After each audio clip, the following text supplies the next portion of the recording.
我希望我的画作给人家感觉就是把他们带入到一个有点现实、有点写实，但是在写实的之余，他们也会感受到一种童趣在里头。我们不能够让时间倒流，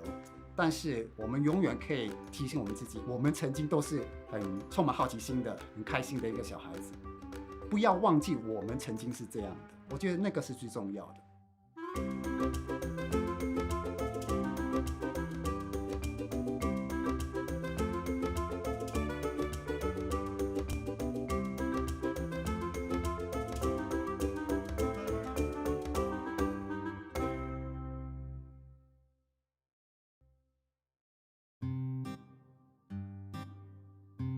第一个阶段就是延续了我的 Digital Illustrations 的那个阶段。这个时候我画的都是以天马行空的主题，想象力纯粹是一个想象的画面。画完了这个阶段之后，开始有人就说，有没有可能在你的插画里面看到一些新加坡的元素在里面？所以这个时候我画了好一些，就是从经历过我成长过程中的新加坡得到灵感的一些插画。这个阶段之后，我就在想，可能新加坡还有一些就是我们每一天的生活，我就把它当成是一种 pictorial 的 documentations of the present Singapore。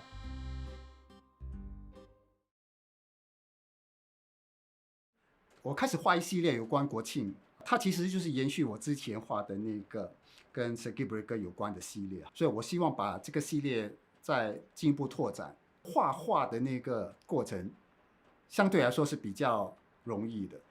但是我要怎样把这个我脑海里面那个很抽象的画面，把它转化成一个具体的插画，我觉得那个构思过程相对来说是比较难的。很多人都觉得新加坡是一个很沉闷的地方，其实我不这样觉得。我觉得新加坡真正让人家感到很有趣的，就是我们的日常生活。因为我总觉得，只要我们张开眼睛去看，就会发现说我们生活周遭都有很多小小的细节，而这些小小细节正是让新加坡那么有趣的地方。那我一直在想，我既然是个新加坡的插画家，然后有这样多现成的素材在这里，如果我不去画的话，总不可能等，比如说日本的插画家或香港的插画家来帮我们画，对不对？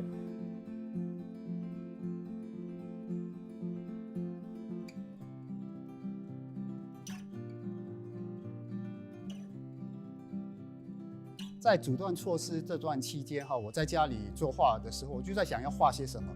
然后慢慢的，我就突然间有个灵感说，可能我可以做一个系列的插画，就把它作为记录阻断措施期间一般新加坡人从一个小孩子的角度会怎么样去面对它。然后我就把这个系列称为 Illustrator Working from Home， 就是插画家在家办公。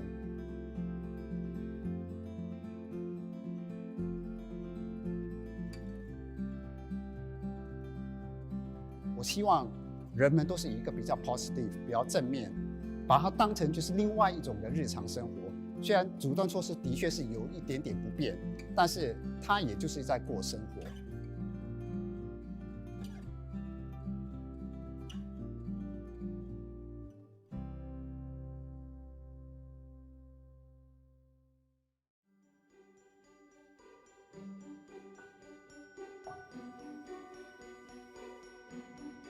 我一般上是先画图，然后才有文字。我本身比较喜欢的是用 visual 的那种方式来 communicate。图像读写能力当然非常重要啊，因为我们的沟通方式不单单只是语言文字，我们也可以通过图像来沟通。我想这个就是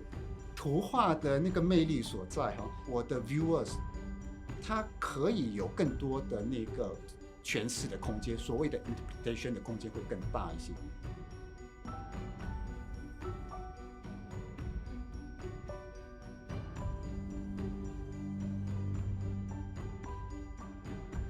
很多人问我为什么我要做 picture book。我记得有一次我参加一个 seminar，我记得那个跟我们分享的那个 Australia 的插画家，他就说，你用心去做的这样的一本书，虽然有些人说5 minutes 我就可以翻完它，但是这个5 minutes 对那个小孩子来说，其实可能影响非常大。尤其你只要想一下，可能你的这本书是这个小孩子他在这一生人当中所接触的第一本书。然后我在想，如果我是做 picture book 的话，我要给小孩子看到的 reality 是什么？我想给他们知道说，这个世界不一定是最美好的，但是我们可以看到它美好的一面。我觉得那个很重要哦，就是要给小孩子看到的东西，永远是有那个希望存在。